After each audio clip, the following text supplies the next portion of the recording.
I'm known for certain things, free state of Florida, school choice, fighting woke, all these other things. But maybe the thing I'm known for most in this group is I am an Art Laffer Award winner.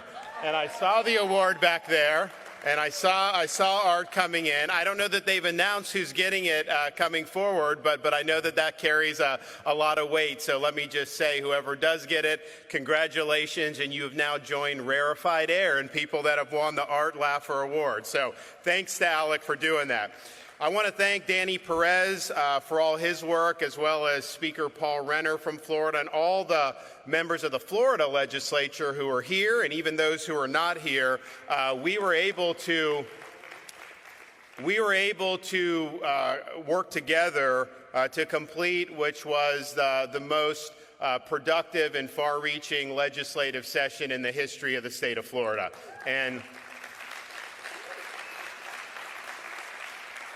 And you can go down the list of so many different things, from cutting taxes to school choice, to parents' rights, to anti-ESG, all these different things. Anything that was on the menu, we got it done. And I campaigned for re-election alongside a lot of these guys. Every single thing we told the voters that we would do, we did, and then some. How often do people promise and over-deliver? They usually under-deliver, and so I'm thankful for that. I'm also thankful for all the other state legislators here today. The fact of the matter is, it is in Republican-controlled state houses across the country that big wins are being done on behalf of freedom. And we can see that by where people are coming from and where they're moving to. And so there's so many different states, and I ran into some of the folks from Iowa and Utah, ran into Stewart from Utah, ran into folks. You guys are doing great work, and we compete with you. If you guys do something we haven't done, Renner and these guys, they start working to make sure we're doing it. And I know a lot of you have been able to watch Florida and work with us too. And that's very, very healthy, and that's very, very productive. All the good policy in this country are being done by state legislators that have a conservative majority. So thank you for supporting freedom in this country and preserving it against a lot of hostile forces. And it's important to acknowledge that, because the fact of the matter is, this country is in a state of decline. Economic decline, military decline, cultural decline. And if we look at states that are governed by leftist politicians wielding leftist ideology, those states are symptomatic of the larger decline in our country. And I can cite you statistics, but all you have to do is look how people are voting with their feet. Those states that impose those anti-freedom policies are hemorrhaging businesses, hemorrhaging residents, and they're hemorrhaging wealth. We see crime going through the roof in many of the urban centers in these areas, and their education systems have declined dramatically as those policies have taken hold more and more. So this should tell us, compared to a lot of the success we've had in our states, where the debate is about the future of our country. The decline of our country, though, is not inevitable. The decline is a choice. It's a choice we as Americans will be making in the ensuing months and years. I believe that Florida shows the way to reverse our nation's decline, restore sanity to our society, and usher into this country a new birth of freedom. We have, in Florida, shown the way on how to have a strong, robust economy.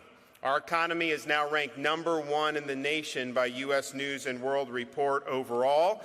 And I know some of you states have some competition there, and there's some other states doing good. We have a large budget surplus, a AAA credit rating. We actually embarked on an accelerated debt repayment program just this year, so we just retired an extra $400 million of state debt early, saving the taxpayers almost $25 million in interest costs. Since I've been governor in 2019, we've retired almost 25% of our total state debt. Don't you wish Washington was doing something like that? Florida ranks #1 in new business formations. Our unemployment rate is the lowest amongst all large states and way, way below the national average. We've ranked #1 for economic growth amongst the big states since I've been governor. And we just concluded a legislative session where we provided a record amount of tax relief in the billions of dollars. I think the record prior to me becoming governor was a few $100 million in a year. We just racked up $2.7 billion in tax relief in one legislative session.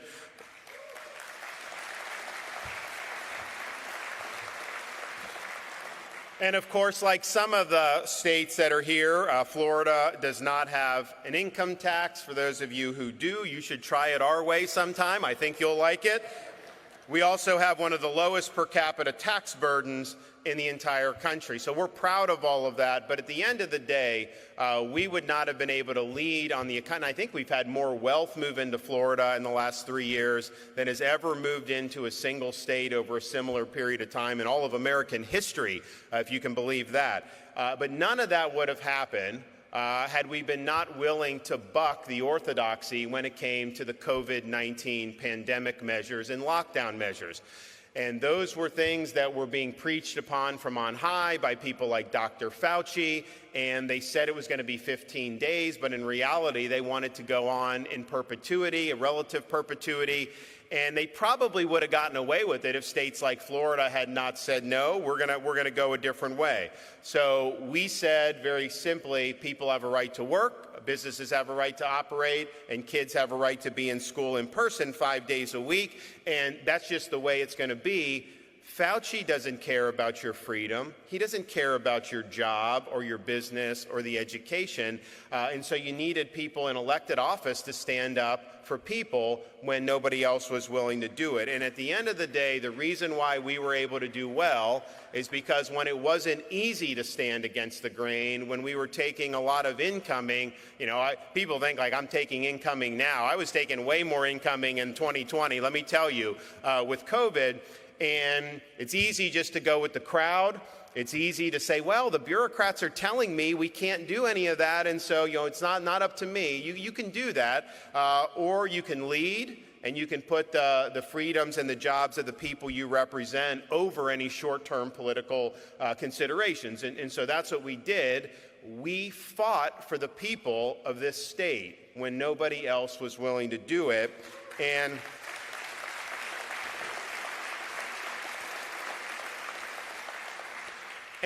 And what shows in the election, so Florida had been a competitive state for a long time. I won by a narrow margin. My predecessor had won by a narrow margin. The presidentials had typically been one-point races.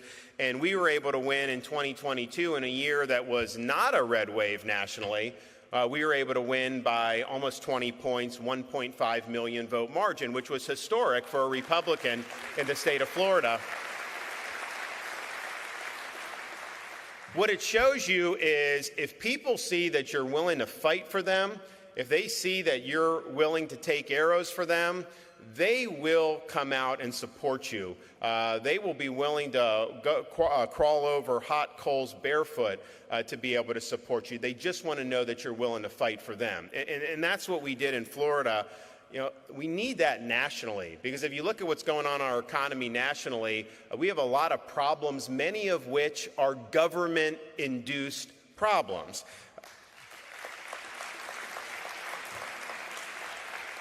We're in an era of persistently high prices and inflation. When they say inflation has slowed, the prices are not coming down. They're just going up at a lower rate. Why is this happening? Because government, starting in March of 2020, with the COVID and the Fauci lockdowns, borrowed, printed, and spent trillions and trillions and trillions of dollars. And I think it's been said that there's nothing more expensive than free money, and what we've seen in the last few years shows that that's the case. The fact of the matter is, if you could just borrow and print and spend without any limit, why not just do 30 trillion or 50 trillion, right? We'd all live happily ever after. But we all know that is not the way this works, and that the bill comes due. So now you're in a situation where you've had persistently high inflation. We have very tepid economic growth, may even end up being negative very, very soon. Interest rates are high, which makes it difficult for people to be able to afford to purchase a home. If you purchased a home 4 years ago compared to now, between the increase in home prices and the interest rates, you're paying at least double in monthly mortgage payments than what you would have done even 4 or 5 years ago. We see cars are more expensive. And so for people that are just working, doing the right thing, this has got to be one of the worst economies they've had in their lifetime. And it's your government that helped bring that into effect. And the Federal Reserve has been a huge part of the problem on this. One, just having perpetual quantitative easing, which is something that benefits people with a lot of assets. And you see asset inflation. It has not produced results for people who are working and middle class. Their job at the Fed should simply be to maintain stable prices, not to be an economic central planner,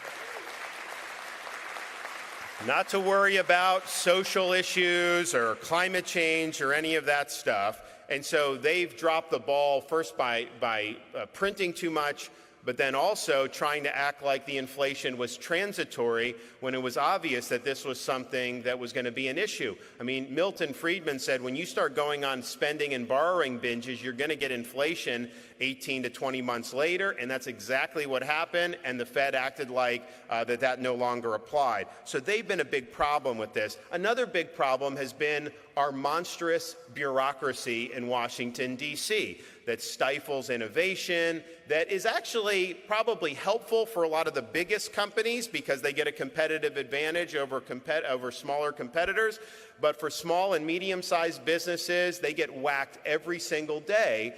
And it's bad enough the policies that they're doing. These policies are not policies oftentimes even enacted by the elected representatives of the people. They're done through nameless, faceless bureaucrats issuing rules about what kind of energy you can use, what kind of car you can drive, whether you can even use a gas stove in the future. Florida, in our legislative session, we made gas stoves tax-free. So you can see where we stand on that.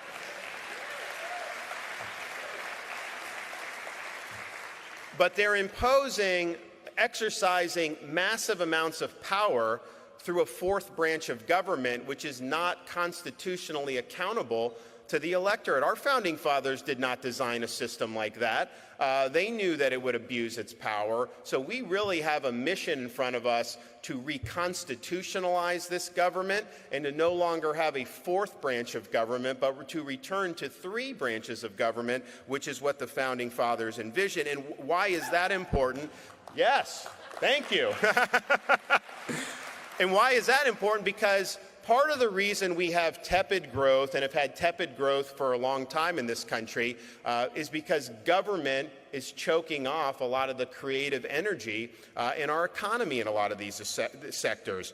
We need to get back to 3% growth in this country or more. And if we can't do that, we're not going to ever fix our budget problems. We're not going to be able to compete with China and the CCP. So everything we do needs to be geared towards opening up the ability to grow more. You're never going to be able to hit those growth targets with the regulatory monstrosity that we have in Washington, D.C. So you want to talk about draining the swamp?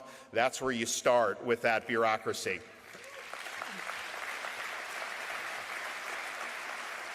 We also have an administration that is just so out to lunch on, okay, we have competitors in this world like China, you have countries like Russia.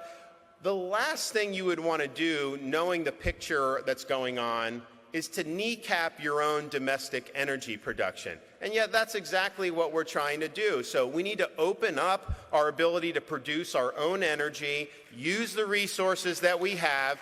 It's good for families because they'll have cheaper energy. It's good for businesses because that impacts everything they do in terms of their costs. It's good for our industrial base. Let's permit more pipelines. Let's do all this stuff. That'd be really good. And it is good for our national security. You want to control your own destiny when it comes to energy. And China is oil poor. It's a competitive advantage for us. When you're trying to force people into electric vehicles, first of all, that's not the proper role of government to do that. If you want that, you can buy it. A lot of people don't. So don't do that stuff. But when you're doing that, you're giving China a competitive advantage, because where does most of the stuff come from that goes into creating these parts? It mostly comes from China. So you're giving them an advantage on a silver platter, and it makes absolutely no sense. So that is something very easy that we can be doing that'll have a huge impact on the daily lives of Americans and a positive impact on our economy. We also need to understand that what the Biden administration's doing and other states are doing to try to politicize our economy is a dead end. Things like ESG, environment, social governance, all that is a pretext for them to be able to use the economy to advance their political agenda. And that could be anything, at any different time. It is a violation for a public company's fiduciary duties to depart from doing what's the best business decision to indulging in some of this social activism. It's not good for shareholders, and it's not good ultimately for the economy. You can't have companies taking positions on all these different issues. If that's the expectation, we are not going to perform optimally the way we would want to. So ultimately, ESG is about more control over the economy. These are corporations that are effectively doing the bidding of a lot of ruling elites in government, and they're doing through the economy what they could never achieve at the ballot box, and that's a problem for constitutional accountability. So in Florida, we have kneecapped ESG in this state. It is not allowed in our pension system. We don't have social credit scores. They want your credit worthiness is going to in part depend on whether you bend the knee for the latest political fad. That is totally unacceptable. We also protected Floridians against things like ideological debanking, which you have seen, particularly from some of the big Wall Street banks. So it's not good for our society, it's not good for our economy, and it's ultimately not good for human freedom. And that goes for other measures that the federal government is thinking about doing to exert more control over our economic activity. And one of the things we have done in Florida is we recognize the danger posed to the proposed central bank digital currency that they're talking about doing in D.C. CBDC is not in our best interests. It is not good for your privacy. It is not good for your economic freedom. They say, well, we're just thinking about doing it. Maybe we do it without Congress acting, which they don't have authority to do. In Florida, we said, we're not doing CBDC here, so we signed legislation protecting people from that. I don't know if they're going to try to do it unilaterally under Biden. I don't think Congress would likely enact it, but why is this not a good thing? What they want to do, they want to go to a cashless society. They want to eliminate cryptocurrency, and they want this to be the sole way that you can buy things. They're going to use that power to impose something like a social credit system. You know that's what they do. You have these people at the World Economic Forum, sitting there grinning, oh, if they want to buy fuel or ammunition, we'll be able to put that's their vision. They want to be able to circumscribe your behavior to make it conform with their ideological objectives. And so CBDC needs to be DOA in the United States of America.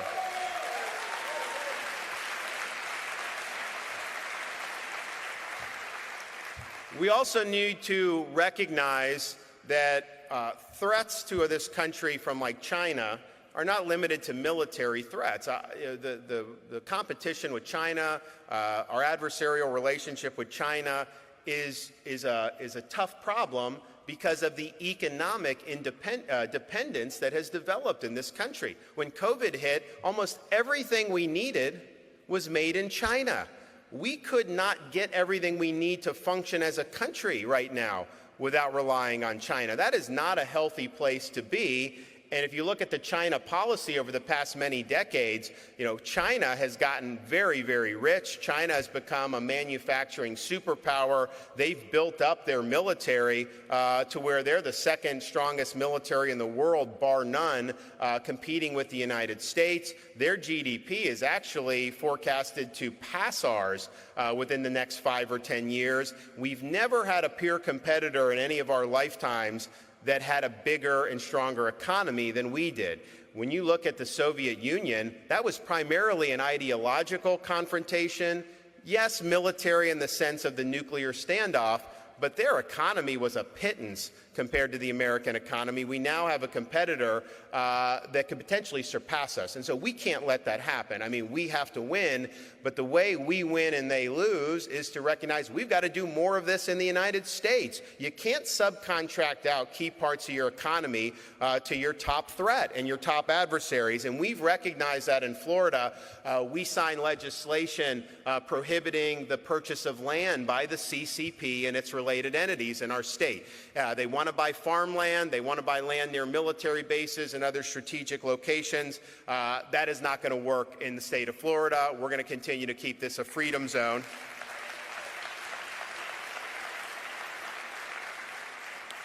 But ultimately, when you're looking with the economy, the question is less about dollars and cents. I mean, that does matter, but it's really about what kind of society do we want to have. During COVID, when we had this, what I was seeing happening was a massive transfer of wealth from working class people and small businesses to some of the biggest entrenched corporations in the world, like Apple and Google and Facebook.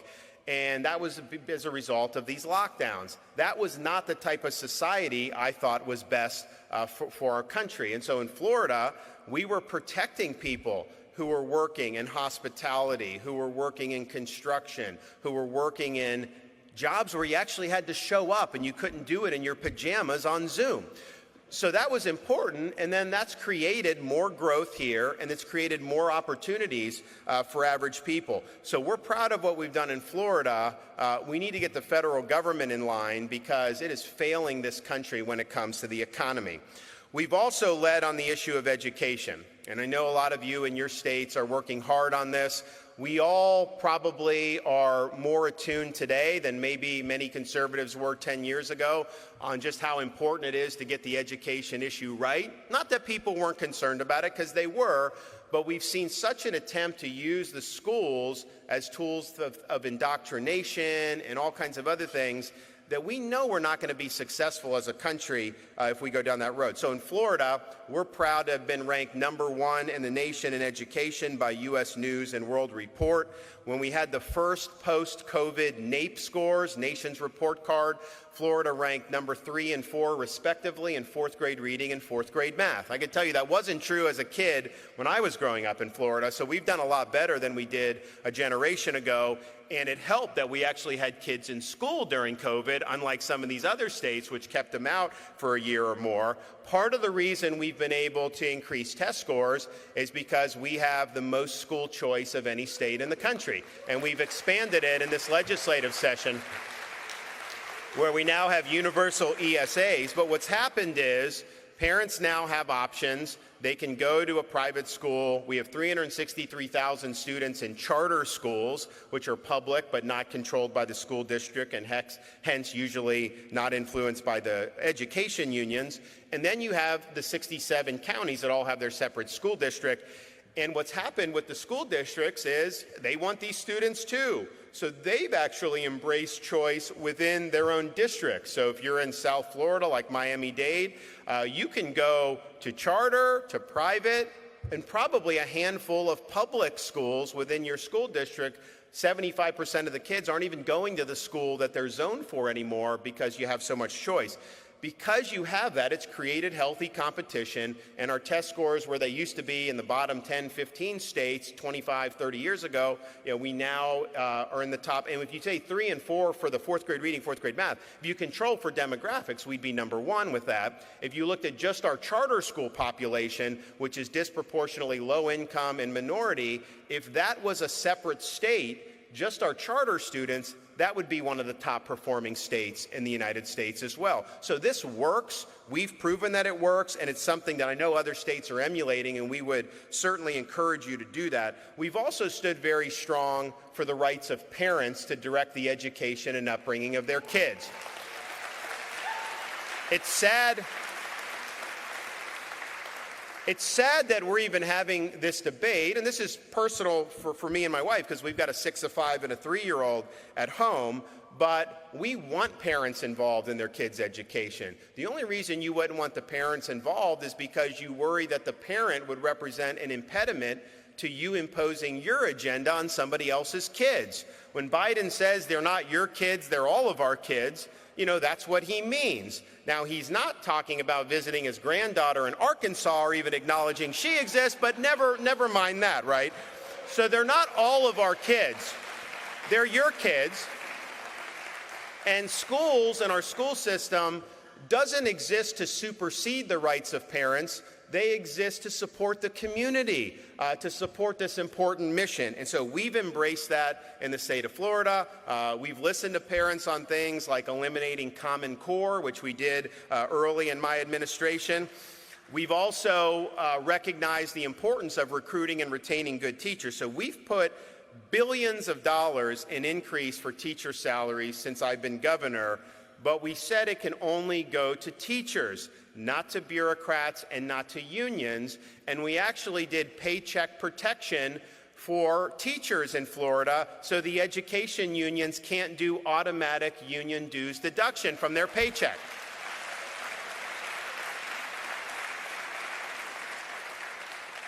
We've also drawn a very clear line in the sand. The purpose of our school system is education, not indoctrination. We want to have schools teach the basics. And so that's why we fought to do things like not have gender ideology in kindergarten, where they're telling students that they were born in the wrong body or that their gender is a choice.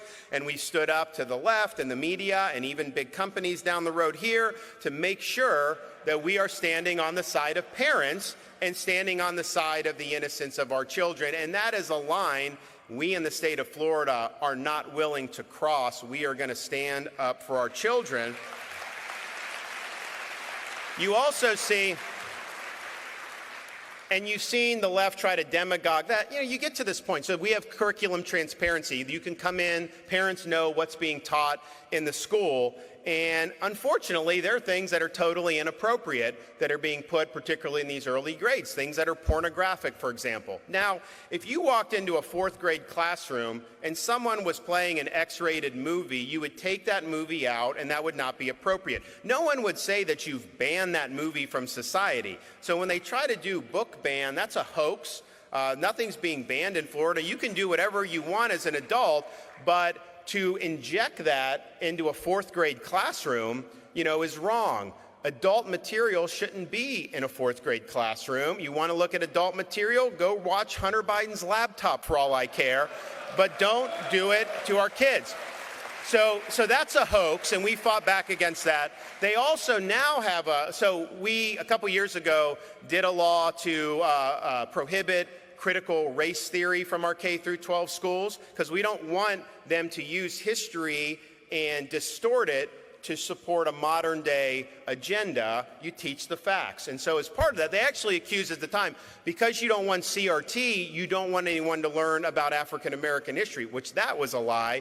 And so we had the Department of Education, or the State Board of Education, had a working group of African American history scholars that really beefed up Florida standards. I mean, probably the most dramatic anywhere in the country.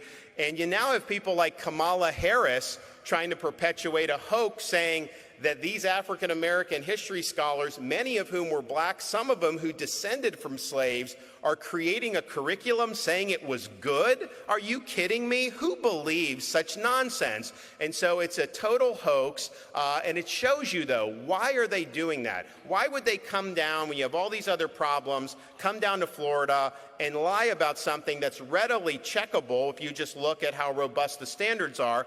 And it's because they know in Florida we are contesting their right to use the schools to advance their agenda. We are teaching the honest history, good, bad, and ugly, teaching all the injustices with respect to slavery and a whole bunch of other things that happen. But that's not good enough for them. They want to wrap that in and be able to use that to advance their modern agenda. And these scholars were not interested in that. All they wanted to do was provide the facts. And so I'm glad that their lies have been exposed by people like Kamala Harris. And we're going to continue to stand up against phony media narratives when it comes to education. Final topic on education. We are also reforming higher education in the state of Florida. At the end of the day, our public university systems exist to serve the people of our respective states. They are supported by taxpayers. They don't have the right to just do whatever they want, regardless of whether it's benefiting the people who are funding them. You need universities to fulfill the traditional mission of a university, the pursuit of truth, academic rigor, preparing our students to be citizens of our republic. They are not meant to indoctrinate students in political ideology. That is not a good use of taxpayer funds. So we've laid down the marker on that. We've also now have in Florida, all tenured professors must undergo review every 5 years and can be let go for poor performance. And we just signed legislation that the legislature passed that we've nixed this whole idea of DEI in our public universities. I don't know that it's constitutional after the Supreme Court's decision with respect to racial discrimination in admissions, but it is discriminatory. It's ideological. And DEI, we say, it stands for discrimination, exclusion, and indoctrination, and that has no place in our public universities. So we've stood up for that. And guess what's happened as we've done it? We've seen a flood of applications coming. The media will say, oh, some of these professors are leaving like New College. Like, isn't that is that a brain drain? Well, if you're a professor in Marxist studies, that's not a loss for Florida if you're going on. Trust me, I'm totally good with that. But at the end of the day, I'll just leave you with this thought. When we're fighting the good fight, when we're fighting for freedom, you're fighting against the tide of the federal government, the corporate media, the institutional left, even sometimes people who claim to be on our side aren't willing to stand up for what's right when it really counts. And so at this stage, and the battles in front of us, really calls for leadership, and it calls for courage under fire. Because when you're standing up to do the right things, some of the things you all have done in your legislatures, what we've done in Florida, you are going to face blowback. They're going to sling arrows at you. They're going to call you names. They're going to lie about you. They're going to smear you. And the question is, are you going to stand your ground, or are you going to fold under those circumstances? In Florida, we stand our ground. We stand for truth. We stand for what is right, and we do not back down under fire. I appreciate what you guys are doing. Thank you all. God bless you. God bless your states, and God bless these United States of America. Thank you so much. Thank you. God bless you. Godspeed.